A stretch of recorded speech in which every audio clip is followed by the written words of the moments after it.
Los viticultores de este país se levantan cada mañana con el temor a que Donald Trump cumpla finalmente con su amenaza de imponer aranceles del 200% a los vinos europeos. Algunos importadores americanos ya han suspendido pedidos y hay bodegas que están acelerando sus exportaciones ante lo que pueda ocurrir. Hoy vamos a charlar con dos denominaciones señeras en Castilla y León y muy importantes a nivel nacional. Me refiero a Ribera del Duero y Rueda. Ambas se unieron hace 10 años para comercializar y trabajar conjuntamente en el mercado estadounidense y en el caso de Ribera venden unos 2 millones de botellas a este país y Rueda 1 millón. Está con nosotros el presidente de Ribera del Duero, Enrique Pascual, y el de Rueda, Carlos Higuera. ¿Qué tal? Muy buenas a los dos. Buenas noches. Bueno, yo no sé si temen ustedes que esta amenaza se ejecute y cómo se están preparando para hacer frente a estos elevadísimos aranceles, señor Higuera. Bueno, si quieres, Enrique, empiezo yo. Lo primero que nosotros queremos decir es cuidado y mucha precaución. Con lo que se dice, con lo que se cuenta, nosotros queremos tener sobre todo mucha cautela al principio, ¿vale? Sabemos que Trump, por la forma de ser que tiene y por la forma de hablar que tiene, suelta muchas cosas a lo largo del día y algunas de ellas son como esta, que son amenazas muy potentes. Claro, cuando tú las escuchas directamente de un país como Estados Unidos, que supone un porcentaje importante en las ventas de las bodegas de las denominaciones que estamos aquí, pues te asusta, lógicamente. Pero por lo primero mensaje que hay que decir es tranquilidad, cautela. Vamos a ver cómo se siguen los acontecimientos y ver un poquito también qué podemos hacer a partir de entonces. Para no tomar decisiones que luego puedan ser erróneas. Exactamente, claro. Y, señor Pascual, ¿cómo se están preparando? No sé si están haciendo algo ante esto que pueda venir o no, pese a esta cautela, como decía Carlos. Yo creo que ahora lo mejor, como ha dicho Carlos, lo mejor que podemos hacer es esperar que sea lo más leve posible, ¿no? Eso yo creo que es lo más prudente de momento, ¿no? Es cierto que ya con Trump en el mandato anterior incrementó un 25% los aranceles, lo que pasa es que a nosotros no nos afectaba, porque era a los vinos de más graduación. Realmente a Ribera y a Rueda aquella decisión no nos afectó. Es cierto, pero claro, ahora mismo está amenazando de una forma general. Y lógicamente las consecuencias pues que puede acarrear en un momento dado, pues lógicamente pues siempre son negativas, como no puede ser de otra manera, ¿no? Y si esta amenaza finalmente cristaliza, ¿Estados Unidos sería un mercado difícil de sustituir por otros? Hombre, lógicamente la repercusión que tendría es muy importante. Nos podría echar casi del mercado esa repercusión, esa noticia, pero había que buscar otros mercados, lógicamente, para cambiar esas ventas que tenemos en Estados Unidos por otros mercados. Posiblemente nos tocaría seguir trabajando mucho en Europa, que a nosotros en Rueda afortunadamente tenemos unas ventas muy importantes en la zona de euro, y seguir trabajando también en Asia, Latinoamérica, pero bueno, lógicamente ese mercado supondría un desgaste muy importante a las bodegas. Claro, porque España es el cuarto país proveedor en valor de vino en Estados Unidos. Yo no sé si para muchas bodegas dejaría de ser rentable sus negocios por unos aranceles tan elevados, porque entiendo que también es una pata clave en el crecimiento también para muchas de ellas, ¿no? Hombre, evidentemente, Estados Unidos es un mercado objetivo para el mundo del vino. De hecho, es que si no hubiera sido así, realmente Ribera y Rueda no hubieran hecho aquel acuerdo que yo creo que costó hacerle, porque era complejo, pero bueno, fue mirar al ancho, ¿no? mirar al futuro de una manera como no se suele mirar en esta tierra, y se unen dos denominaciones de origen sin complejos y a tirar para adelante, porque se considera un mercado importante, objetivo, cara a nuestros propósitos. Es decir, es un mercado en crecimiento, con poder adquisitivo, es decir, algo muy propicio para ir a vender. Como ha dicho Carlos, si realmente al final vamos todos a otros mercados, pues bueno, pues claro que también va a desplazar a todos los demás. Seguramente pues ahí será donde a lo mejor pues haya un colapso, o vete a saber lo que pueda pasar, ¿no? Y os pregunto a los dos, en ese acuerdo que se alcanzó hace 10 años, un poquito más, hace 2014 creo que fue, para esa plataforma conjunta, para comercializar conjuntamente en Estados Unidos, ¿cuál es el resultado? ¿Cuáles son las ventas, teniendo en cuenta que Estados Unidos, bueno, es el mayor consumidor de vino del mundo? Pues bueno, pues en aquel acuerdo que se hizo, lógicamente, fue un acuerdo siempre mirando a largo plazo, porque los acuerdos en este sentido de apostar por un país, en este caso como Estados Unidos, tan grande, por la comercialización, pues hombre, al final a corto plazo ver resultados muy positivos es complicado, pero sí, se ha ganado mercado, cada vez nos estamos consolidando. Yo creo que es importante porque en unos años tuvimos que estar aprendiendo realmente a buscar las vueltas un poco al mercado americano, que no resulta nada fácil, y la verdad que es una apuesta yo creo que muy interesante y, como digo, mirando a futuro. Lógicamente, si esto no lo echan para atrás, pues lógicamente nos van a hacer lógicamente, pues, mucho daño, sobre todo a un proyecto importante, porque a lo mejor en cifras totales a las 2DOs no nos supone demasiado, pero claro, como estamos hablando que hay mucha gente que puede afectar, pues hay un problema, es un problema realmente. Un país como Estados Unidos, si mañana se queda descolgado del mundo del vino, tienen problemas las exportaciones o las importaciones, en este caso de Estados Unidos al vino, puede crear problemas serios. Porque claro, ¿puede Estados Unidos mantener ese elevado consumo de consumo de vino con su propia producción, que está fundamentalmente localizada en California? Porque claro, al final tiene que depender de otros países, ¿no? Sí, fundamentalmente Europa, ¿no? Italia, Francia, España. Efectivamente, bueno, también consume mucho vino de Latinoamérica, de Argentina, de Chile, pero realmente donde más consumo, cuanto más importación tiene es Europa. Francia exporta mucho producto, mucho vino a Estados Unidos, y España, como has comentado, somos de los principales exportadores también en el mundo del vino en Estados Unidos. Yo creo que no sería un poco inasumible, pero bueno, ya como ha comentado antes también Enrique, tuvimos una experiencia anterior con Trump con los aranceles, y perdona que te corrija, pero sí que es cierto que a Rueda le influyó porque eran de los vinos entre 12 y 14 grados, con lo cual a Rueda toda la producción prácticamente la afectaba con ese 25% de aranceles, y los vinos que tenemos en Ribera, o lo que tienen en Ribera, con más de 14 grados, la gente buscaba siempre ir un poquito más de 14 grados para evitar esos aranceles. Entonces sí que es cierto que bueno, ese consumo no podría abastecerlo directamente Estados Unidos y tendría que buscar en otras zonas, que bueno, digo yo que luego se entraría en razón. ¿Y en qué se tradujo en ese mandato de Trump con ese aumento del 25% de los aranceles en el caso de Rueda? ¿Qué perjuicios tuvieron? Claro, porque como dices bien, hemos estado con el proyecto de la OCM de Ribera Rueda durante más de 10 años y fue en esa época, además, en el inicio casi del proyecto, cuando nos afectó, y a Rueda en concreto le afectó mucho porque toda la potencia que tenía, porque somos un mercado, para Estados Unidos, Rueda es una zona bastante joven, entonces sí que íbamos casi de nuevas allí al mercado americano, y la gente ya cuando veía precios por encima de un determinado volumen de dólares ya les echaba para atrás. Entonces a nosotros particularmente sí que nos afectó en manera considerable. ¿Se sienten respaldados por las administraciones ante esta amenaza de Trump? Hablo desde la Junta de Castilla y León, el Gobierno central. Es verdad que todavía esa amenaza no se ha ejecutado, ¿no? Pero sienten al menos el amparo de que van a tener ahí un paraguas o van a tener un respaldo por parte de las... Mira Enrique así como sonriendo. O aquí uno se queda solo a la intemperie cuando pasan estas cosas y allá cada uno que se las busque como pueda. Bueno, yo creo que al final lo tendremos que tener. De momento no lo tenemos, ¿no? Es cierto que todavía no ha pasado.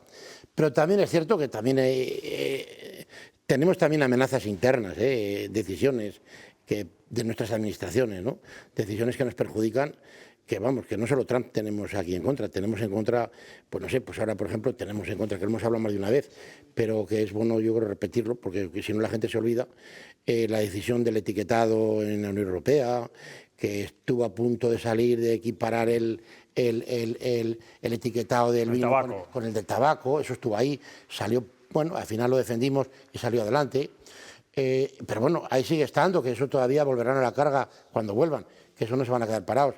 Ahora tenemos en el Ministerio de Sanidad, tenemos 3 normas o 2, una el tema de la publicidad en el exterior de los locales, hablo sobre todo bares, restaurantes, etcétera, pues eso tenemos un problema. No se puede publicitar ustedes, las marcas tenemos un problema también de las relaciones con las administraciones, que también el Ministerio de Sanidad quiere hacer una ley para que no nos, vamos, casi no podamos ni hablar con las administraciones, pues somos empresas que también venden alcohol. La bajada de la tasa de alcoholemia tan exagerada, cuando realmente donde se ha bajado, hablo en este caso en la Unión Europea, fuertes son los países del este, motivado por los problemas de alcoholismo que realmente hay, Y, en fin, y todavía tampoco no hay una definición exacta de que todo lo que sucede en la carretera es por culpa del alcohol, pero sin embargo ahí van y van a hacer mucho daño a muchos sitios, pero sobre todo, fíjate, en el medio rural, donde hay hoy instalaciones, negocios que están funcionando maravillosamente, dando vida al territorio, y ya veremos lo que pasa con todo eso. Bueno, tenemos, vamos, que no solamente señor Pascual, ahí entra en un debate, Atlántico, entra en un debate complejo, a eso de si bebes no conduzcas, o de por qué los menores consumen tanto alcohol, hay que evitarlo también de alguna manera. Bueno, son campañas a veces que son, desde luego, interesantes, y que creo que son efectivas. Yo entiendo que al sector les perjudique, pero quizás socialmente, no sé si, bueno, yo creo que son bien vistas. ¿Qué tal se llevan ustedes, por cierto? Bueno, no Carlos Hillera y Enrique Pascual, sino las denominaciones. Lo digo por aquello que hace Rueda hace tintos, Rivera hace blancos, no pasa nada, ¿no? Eso, el mercado es libre. Vamos, primero, personalmente, yo me he criado a sus pechos, con lo cual bueno. nos llevamos espectacular. Sí. Y las denominaciones muy bien. De hecho, por eso tenemos ese acuerdo desde hace tanto tiempo. Somos además productos complementarios completamente. Los pocos tintos que hacemos nosotros no hacen excesiva competencia a Rivera, y el poco blanco que hace todavía Rivera no hace excesiva competencia a Rueda. Tenemos otras muchas guerras que acometer, y no las de aquí de cerca, sino, como bien decía también Enrique ahora, las internas de la Unión Europea, que sí que es cierto que nos están intentando... bueno, hay algún lobby que intenta un poco tratarnos como si fuéramos delincuentes, por así decirlo, que no me gusta esa palabra porque no es así, pero perdón, para que me entendáis un poco, que miran al mundo del vino, del alcohol, como con esa sensación de que tienen algo malo ahí. Y entonces nosotros siempre creemos que tenemos que defender un poco más parte del consumo moderado, por supuesto, que lo llevamos siempre en todas las publicaciones. La vida mediterránea, la dieta mediterránea, donde el vino siempre ha estado presente en esa dieta mediterránea. Creemos que es una apuesta. No vamos a ir contra los que no quieren beber, por supuesto, no vamos a ir contra los que quieren otro tipo de productos, pero los que defendemos el vino, los que amamos el vino y los que vivimos del vino, queremos que también tengamos ese respeto por parte del resto de la gente. Yo diría, Carlos, que estamos en el punto de mira. O sea, ahora no somos el enemigo a batir, no sé por qué. Porque hay unos lobbies, no sé, esto es una cuestión ya que yo creo que da para otro. Bueno, pero el vino también está de moda, ¿eh? Incluso el gran reto que tienen ustedes, o que tienen las bodegas, que es que los jóvenes consuman vino, que son más de cerveza que de vino, que es algo que uno va adquiriendo con la edad, el consumo de este caldo. Bueno, parece que es algo que también se está consiguiendo poco a poco. O sea, que es verdad que están desde el punto de mira, a lo mejor, de las administraciones, pero yo creo que del gran público el vino, en fin, no deja de ser algo pues muy selecto, ¿no? Y que se consume ahora, sobre todo estamos hablando de una zona, la nuestra, Castilla y León, donde uno sale de vinos, en fin, que eso yo creo que es importante. Quiero preguntarles también, las últimas lluvias, llevamos 3 semanas sin parar de llover, un frío que pela, parece que ya esta borrasca se está marchando y llega el buen tiempo. Yo no sé esto cómo está afectando, o si puede afectar a las cepas de algún modo. Bueno, empiezo si quieres yo otra vez. A ver, las lluvias son buenas siempre. En general, lógicamente. Tanta agua también. No pasa nada. El agua que ha caído estos últimos meses, de hecho, fíjate, hay un dato que con respecto al año pasado, al año hídrico pasado, todavía estamos por debajo en esta fecha. Con lo cual, lo que ha caído es muy bueno en proporción y en calidad de lluvia, porque ha caído muy despacito, no ha habido tormentas exageradas. Y entonces eso ha calado al subsuelo, y eso le va a ayudar muy bien, porque seguramente, como todos los años, tendremos un verano seco, y las cepas necesitan abastecerse al principio para tener luego reservas hídricas a lo largo de toda su vida. Lógicamente, luego, en determinadas épocas muy puntuales, cuando está la floración, cuando está la cierna, además, pues ahí depende también la meteorología que haya para que la uva finalmente tenga el producto adecuado y la maduración adecuada. Entonces, bueno, yo creo que por ahora ha ido bien. Es prontísimo todavía para saber si va a haber una buena cosecha o no. Anda que no tiene, fíjate, en la ribera. Queda mucho. Arriba, con lo que estamos acostumbrados a lo que nos pasa, todavía nada que no le quedan noches al descubierto, fíjate tú. Queda mucho sufrir, ¿no? Por las noches, a ver. Bueno, yo creo que tampoco, yo creo que también la ribera que se dedica a la viticultura, lo suyo es que no sufra. Es así. Es así. Es así. Vamos a ver qué le preguntan los compañeros que tenemos hoy aquí. Tenemos a nuestro experto agrario. ¿Eres de vino? Sí, algo sí. Algo sí. No mucho, no tanto como a lo mejor algún antepasado mío, que lo frecuentaba más que yo, pero bueno, algo sí. Bueno, pues buenas tardes, noches, y yo quería hacer 2 preguntas. En primer lugar, ¿Cómo están ustedes posicionados en los mercados emergentes? Estoy pensando China, sudeste asiático, ¿están bien posicionados? ¿Hay posibilidad de crecimiento? Y después otra con el tema precisamente de la juventud. Yo me pierdo con el tema, con los nombres de las generaciones, si son X, si son Z, pero había leído algo de que hay alguna generación, puede que sea la más joven, que eran un poco reticentes al alcohol. Yo he visto algunas bebidas alcohólicas que hace 40 años eran muy populares, no tiene nada que ver con el vino, por supuesto. El ponche, por ejemplo, preguntaba un día a un hostelero y dice, ha desaparecido. O sea, determinadas bebidas que eran populares hace 40 años, hoy no existen. Yo no digo que el vino dentro de 40 años no se siga consumiendo, pero ¿cómo ven ustedes esa tendencia? Mercados emergentes. El mercado emergente, como bien has dicho, es emergente y todo está en el aire, no necesariamente. De hecho, es que con China, que se ha hablado mucho, ¿no? Pues sobre todo China, ¿no? Es un gigante donde hay muchísima gente con muchísimas posibilidades. Y apareció como hace 10 años, una cosa así, ¿no? La China como consumidora de vino de calidad. Y siempre se considera emergente. Está en el aire todo eso, yo creo que está por asentarse, ¿no? Realmente hubo un boom, luego ahora mismo estamos en una época donde todo eso se ha relajado y yo creo que tendrá que pasar el tiempo suficiente para que se asiente y realmente sepamos dónde va a quedar todo aquello, ¿no? Es decir, cómo va a quedar en cuanto a consumo. Para ellos, como digo, era novedoso, el vino ni existía para mucha gente, no sabían lo que era, pero bueno, lógicamente al final creo que es bueno que se hayan también, lógicamente, sumado al consumo de vino, porque bueno, dentro de que, como comentaba, los alcoholes es el mejor alcohol de todos con diferencia, lo cual con medida yo creo que es bueno. No es malo, con moderación, como ha dicho Carlos, y a partir de ahí yo creo que, ya digo, China yo creo que tiene por delante, es una incógnita, ¿no? es una incógnita lo que puede pasar. Bueno, aparte de China, sí, otros países como has comentado, sí, de la zona del sudeste asiático. Bueno, se está trabajando, lo que pasa que son mercados, como decía también Enrique, son mercados muy lentos. Son mercados que nunca han estado acostumbrados a tener el vino como producto de dieta, como producto de consumo, y casi son productos que lo hacen un poco de vista al exterior, de cara al exterior, como que debían beber vino, ¿no? Entonces tenemos que educar también esa parte del consumidor, que son importantes. Si habíamos dicho muchas veces, si cada un chino se bebiera una botella de vino al año, habría un consumo espectacular de vino en el mundo. Los chinos, en Taiwán, en Singapur, esa zona de Asia también es importante para nosotros, pero claro, nosotros estamos apostando todavía un poco más por los que tienen consumo normalmente, que como decíamos antes, Europa o Latinoamérica o incluso Estados Unidos, claro, Canadá, también son mercados muy potentes. Y Carlos, como decía Alejandro, ¿hay miedo de que el vino llegue a desaparecer en algún momento por su falta de consumo? Si hubiera miedo no estábamos aquí.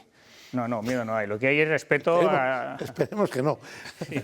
No, hombre, tiene muchísimos años de historia el vino, ¿no? Claro. Realmente está regado en las raíces de la gente, ¿no? Entonces, hombre, no, de hecho es que se consume menos que se consumía, seamos realistas. También es cierto que cumplía diferente función, ¿no? Correcto. Cumplía una función alimentaria en su momento, porque lo fue, es cierto, o sea, era fundamental en la dieta de muchos trabajos en el campo.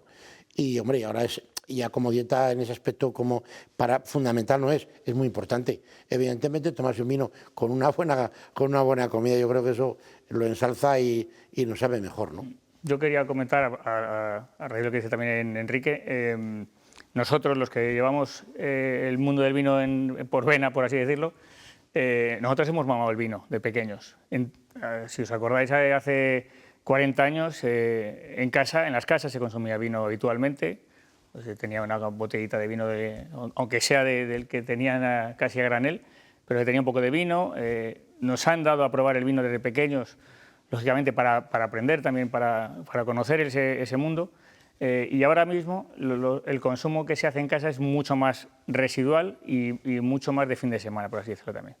Entonces, nuestros hijos, tengo una hija de 16 años, está bebiendo vino, quiero decir, está probando el vino porque nosotros le damos a probar un poquito de vino para que sepa cómo hay que consumir el vino. Ese no es criminalizar el vino, como hemos dicho también antes. No hay que criminalizar al consumidor de vino, sino intentar educar en un consumo moderado y razonable y también en la dieta que estamos acostumbrados. Es verdad, esa imagen que tenemos todos, de nuestros abuelos, con la pinta de vino al lado de la mesa. Y luego yo creo que nos tiene que preocupar bastante menos el vino contra otras adicciones que se están extendiendo en la sociedad, y yo creo que de una forma mucho más peligrosa de lo que pueda ser lo que nosotros producimos. Justino. Yo todavía recuerdo los trozos de pan que me daban en casa con el vino, empapado en vino y azúcar, y podría tener 8 o 9 años. Y aquí estoy. Bueno, sí me gustaría preguntarles si las inseguridades o la inestabilidad que está generando el tema de los aranceles, se está viendo afectadas las empresas por esta inestabilidad, si las empresas se están resintiendo de alguna manera, no las DOs, no las denominaciones de origen, sino las propias empresas, ¿no? Y luego ya por último, sí me gustaría saber un poco cómo está el tema del godello en Rueda, ¿no? Pues Enrique, empiezas tú si quieres. Bueno, pues las empresas lógicamente hay inquietud, evidentemente, hay inquietud, como no puede ser de otra manera, ¿no? Evidentemente hay un tema ahí encima que si, lógicamente, ya digo, 200%, vamos a pensar que no va a ser así, pero bueno, si realmente aplica una cantidad importante, pues como hemos dicho, el efecto negativo existe, está ahí, ¿no? Entonces habrá que luchar con muchas más fuerzas para ir adelante, ¿no? Bueno, entonces lógicamente hay preocupación e inquietud de lo que puede pasar. Las empresas, pues hombre, alguna ya igual se ha resentido que pueda haber surgido que algún pedido que a lo mejor, en principio ha habido pedidos que se han anticipado, justamente estamos en el momento contrario, o ha pasado ya ese momento, de anticiparse para antes de que lleguen los aranceles, puede estar por delante, ¿no? De todas maneras también, como hemos comentado al principio, pues al final también hay una negociación ahí con la Unión Europea, pues también estaban en este caso los Bourbon, estaban un poquito por medio, a ver cómo acaba todo, ¿no? A ver realmente las negociaciones hasta dónde llegan, ¿no? Carlos, la última hora de Godello, ¿cuál es? Va bien, gracias. Va bien. Vamos a ver, nosotros apostamos por las variedades en las denominaciones, por supuesto, y sobre todo por el origen, la forma de elaboración y el know-how que tienen las empresas. Yo creo que la guerra del Godello, que a nosotros de verdad nos parece que se ha sacado un poco de contexto y ha habido demasiado ruido para lo que finalmente creemos que puede ser, creemos que ha sido un poco por el miedo que puede tener, en este caso Bierzo, a la capacidad que tiene Rueda de elaborar vinos blancos. No tanto porque hablaban también que si Rueda iba a tirar precios, y eso va a ser muy difícil porque llevamos trabajando con una variedad como el Sauvignon Blanc desde el principio de la denominación, y los precios medios que tiene la Sauvignon Blanc en el mercado de Rueda incluso son superiores casi a la Verdejo actualmente, ¿no? Entonces nosotros, como decía, defendemos que las variedades, cada zona tiene que elegir sus variedades para poder trabajar. Luego, en cada zona, el clima, el suelo y el conocimiento de las empresas hacen mejores o peores productos. De hecho, Verdejo, por ejemplo, hay casi en 40 denominaciones españolas y nosotros no hemos dicho nada. Lo único que hacemos es trabajar cada día más, intentar que la calidad de nuestros vinos que están en el mercado sean cada vez mejores, y fruto de ellos es que seguimos creciendo en un mercado de consumo a la baja. Rueda está creciendo. El año pasado cerramos con alrededor de 119 millones de botellas vendidas, un crecimiento del 3%, casi el 4%.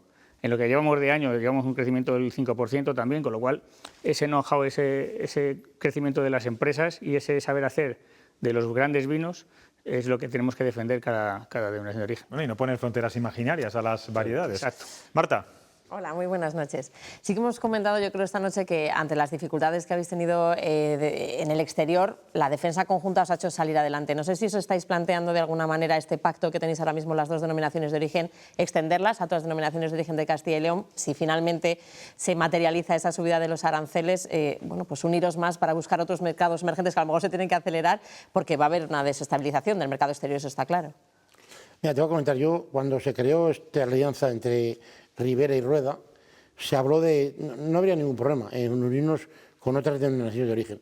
El problema que teníamos o que surgió era que realmente a lo mejor hoy el paso que pueden marcar estas dos DOs pues las otras a lo mejor no le pueden marcar. Era donde realmente surgió el problema. Pero nosotros no teníamos ningún complejo nadie. Creíamos que era bueno que saliésemos juntos y cuanto más mejor. Y al mercado ofrecer al importador de turno el abanico que luego le va a tener, pues ya se lo ofrecíamos todos juntos, ¿no? Lo que pasa que sí que es cierto que a la hora de marcar el paso que nosotros a lo mejor podíamos marcar, pues las otras de OSE, en este caso, pues no lo podían hacer. Y fue el problema por lo que surgió, pero lógicamente eso estuvo en la mente y en la mesa con la idea de que fuera todo junto o lo máximo posible. Pero surgió ese problema.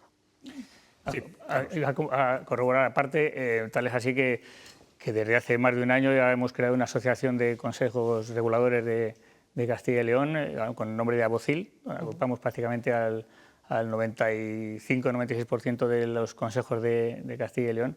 Y queremos establecer un nexo único de unión y de defensa de los intereses de los consejos reguladores frente a la Administración y sobre todo para tener esa única voz también y que tengamos un poquito más de fuerza ante esas administraciones. Pues Enrique Pascual, Carlos Sillera, más allá de lo interesante que han sido vuestras declaraciones y vuestros comentarios, a mí me ha gustado mucho ese entente cordial que hay entre dos grandes, de las más grandes denominaciones de origen como son Ribera Duero y Rueda, a seguir trabajando juntos, porque bueno, parece que no vienen buenos tiempos, pero hay que luchar y pelear. Ahora trabajar más que nunca, yo creo, por lo que parte, ¿no? Sí, eso es. Siempre hay que trabajar más que nunca, ¿verdad? Gracias por estar aquí. Muchas gracias. Muchas gracias.